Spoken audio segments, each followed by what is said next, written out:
it's Kelly. So today I'm going to be doing a book recommendations video for you guys, and that is going to be a Camp Half-Blood book recommendations. So obviously each cabin in Camp Half-Blood is dedicated to a certain god or goddess, whether it be Zeus, Dionysus, Hermes, Aphrodite, etc., etc. So today I took all the traits and characteristics of either the gods or the gods' children, and I kind of turned that into some books recommendations for you guys that I think you will like based on your godly parent. Some of these books are kind of obvious the way I recommend them for you guys, but others are a little bit more convoluted in my explanation, but hopefully all of these will appeal to any one of you who have the godly parent that I'm comparing the book with. Now, I didn't include all of the godly parents. Obviously I left out people like Dara because they don't have children, but if you guys want me to do a part 2, I will definitely be interested in doing a part 2 for you guys. But until then, let's get started.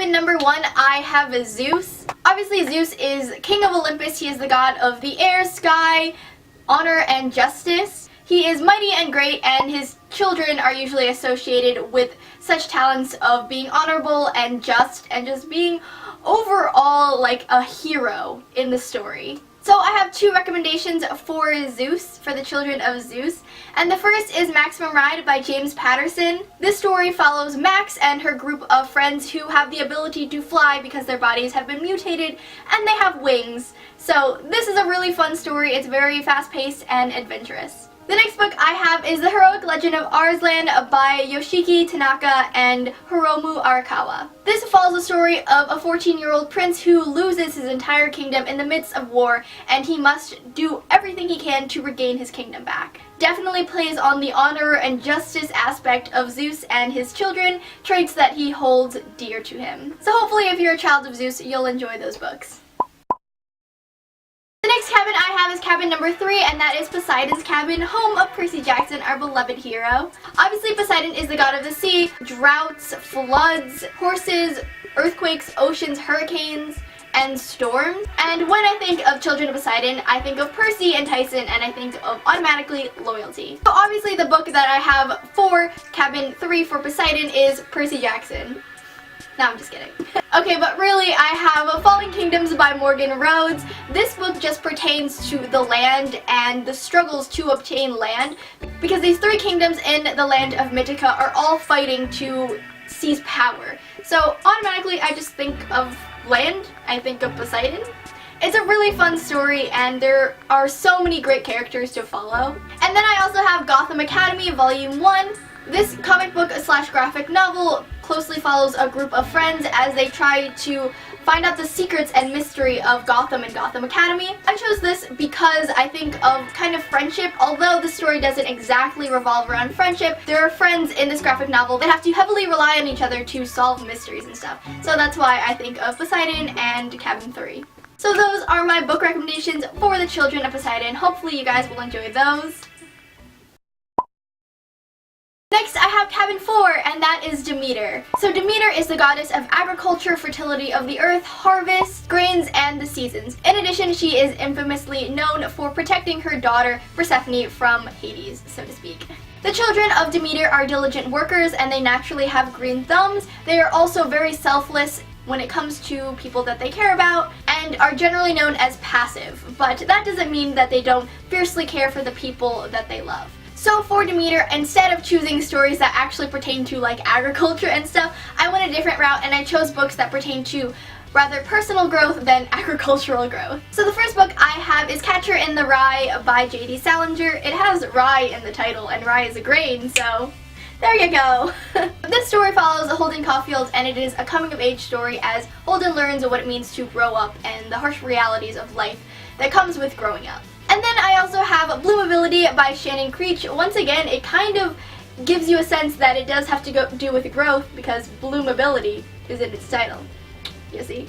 But this story follows a girl who goes to school in Switzerland, and she learns a lot about the world and about growing up during her adventures there. So if you are a child of Demeter, I highly suggest you check out those books.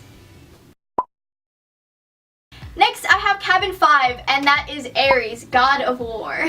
Ares' children are obviously more aggressive and more belligerent than other demigods. They have extensive martial arts training and skill in addition to military strategy and combat training. They have typically more superior strength and physical prowess than other demigods, but once again, they do have sometimes a bad temper, as seen in Clarice. I personally am a child of Ares, so I will admit that yes, we are a bit aggressive, more so than the average Joe, but that's okay. So I have 2 book recommendations from Cabin 5 in Ares. First, obviously, is A Game of Thrones by George R. R. Martin. It's a bunch of families fighting for the Iron Throne. War, blood, deceit, betrayal, all that stuff is in here. And then I also have Sisters of the Sword by Amaya Snow. I've talked about this book before on my channel, but this is about 2 sisters who have been done horribly wrong by someone close to them, and they feel the stab of that betrayal, but they do their best to get the revenge and take back their family. So if you are a child like Ares, just like me, I hope you guys find these recommendations stimulating to your aggressive and warlike nature. Next, I have Cabin 6, and that is Athena, obviously goddess of wisdom. Athena's children excel in intellectual pursuits. They have exceptional skill in warfare and battle strategy. They are masters at invention and do really well with any types of strategy and figuring out basically anything. Obviously, Cabin 6, home to our favorite daughter of Athena, Annabeth Chase. So I tried to pick books that stimulated a child of Athena's mind as best as I could. The first book I have is Clockwork Scarab by Colleen Gleason. This book follows 2 really smart girls. One of them is a niece of Sherlock Holmes, so you definitely can best believe this girl is really smart, and she must team up with another girl named Mina Stoker, and the 2 of them work together to solve a mystery. And then I also have I Am Malala by Malala Yousafzai.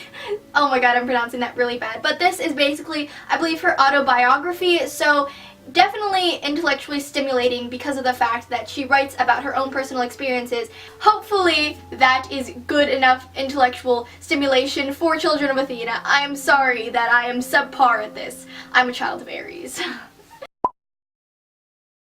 Then next we have Cabin 7, and that is Apollo, god of the sun, god of healing, archery, poetry, music. Children of Apollo are definitely really skilled archers. They also excel in musical talents as their father is the god of such.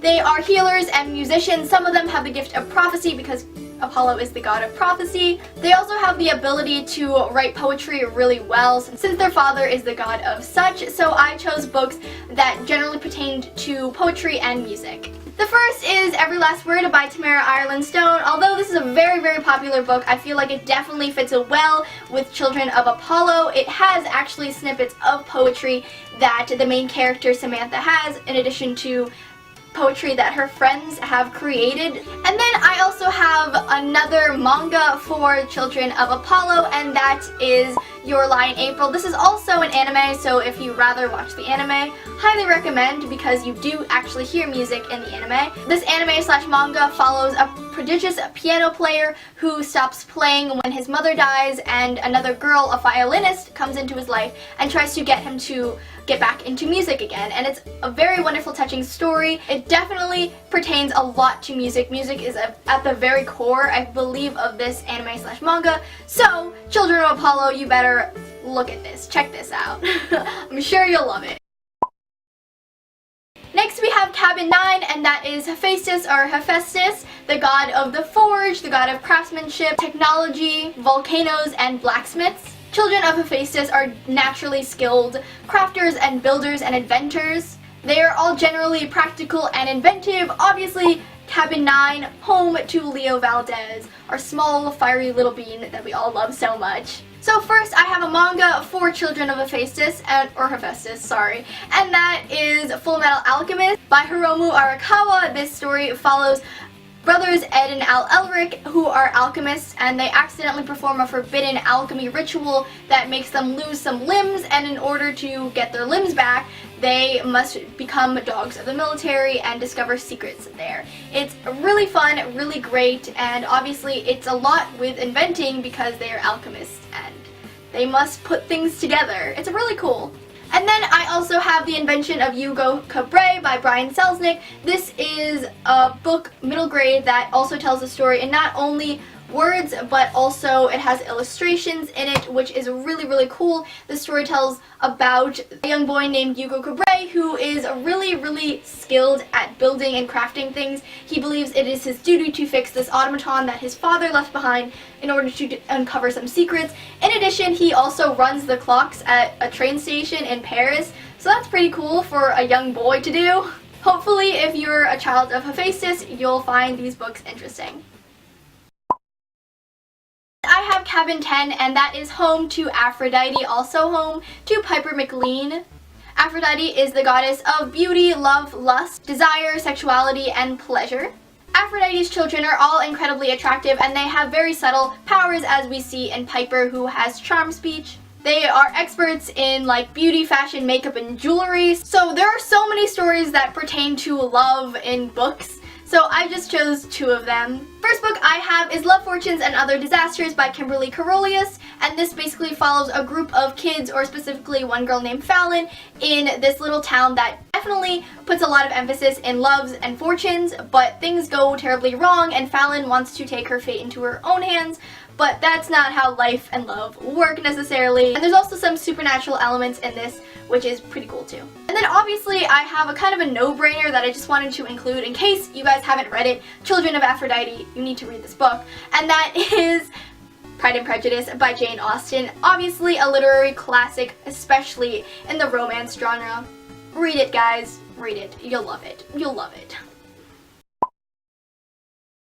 Next, I have Cabin 11, and that is Hermes. Hermes houses literally everyone, right? And also former home of Luke Castellan. Hermes is the god of roads, speed, messengers, commerce, travel, thieves, merchants, athletes, and mail deliverers. Children of Hermes are technically more cunning than others, and children of Hermes are also very versatile in their skills, as we've seen in the Stoll brothers. Hermes is the god of speed and travel. I chose The Hobbit by J.R.R. Tolkien. This follows Bilbo Baggins, who is known as the burglar, and he has to steal something for the dwarves, I believe, if I'm not wrong. It's been a while since I read this story, but also he goes on a great adventure, which is what Hermes is all about. Am I right, ladies? So another book that is very popular that will definitely appeal to children of Hermes is Six of Crows by Leigh Bardugo. I mean, all of them have to complete this massive heist in this book, so what child of Hermes wouldn't find this appealing? I mean, it's just awesome. And non-children of Hermes would also find this book awesome. Welcome to Cabin 12, home to Dionysus, god of wine, grape harvest, madness, parties, and ecstasy, as well as theater. Children of Dionysus have a knack for creating, wine and creating grapevines and all that jazz. Furthermore, they also cause and cure insanity, since that's what their father is known as. He is also a god of madness. So I chose 2 books. One pertains to madness and another pertains to theater. So the first book I have pertains to the more theatrical side of Dionysus, and that is The Importance of Being Earnest by Oscar Wilde. This is actually a play, so it's very fun and witty. It definitely, I feel like, has this dry wit Dionysus humor that is very enjoyable for his children. And then I also have The Unbecoming of Mara Dyer by Michelle Hodkins, and this pertains to Dionysus' more side of madness, because Mara Dyer in this story is a little bit crazy, and she doesn't know if she's crazy, and we don't know if she's crazy, but she's probably crazy. I don't know. I don't actually know what's going on in this book, but I think children of Dionysus would enjoy this a lot. And lastly, we have the unlucky but really cool Cabin 13, and that is Hades. Hades, god of the underworld, the dead. He is the god of the subterranean regions and riches, so he's also known as the god of wealth. And he is also the father of our favorite small bean, Nico D'Angelo, and his Roman form is the father to Hazel Levesque. So Hades' children, as we see in Nico and Hazel, have control over the subterranean regions. They can raise the dead, they can bring riches from the earth. First, I have 3 Dark Crowns by Kendar Blake, and this basically pertains to the more, I guess, greed side of Hades, where they all use deceit and unexpectedness to gain the power of the throne. So this story follows three sisters with three different powers who are all vying for the singular throne, and someone unexpected, someone who you don't think would get the throne, I suppose, comes out of nowhere and surprises everyone. And I believe that's kind of how Hades is with the three of them, because the big three, him and Zeus and Poseidon, and he's kind of like the unexpected one. But Hades is no one to dismiss easily. And lastly, I have The Great Gatsby by F. Scott Fitzgerald, and this definitely pertains to Hades' side of the god of wealth, and because this story takes place in the roaring 20s, the jazz age, and it follows a group of characters who are very concerned with greed and wealth and just overall carelessness of their lives. So I feel like definitely God of Wealth, if you are interested in this book for children of Hades, you know, definitely give this book a go.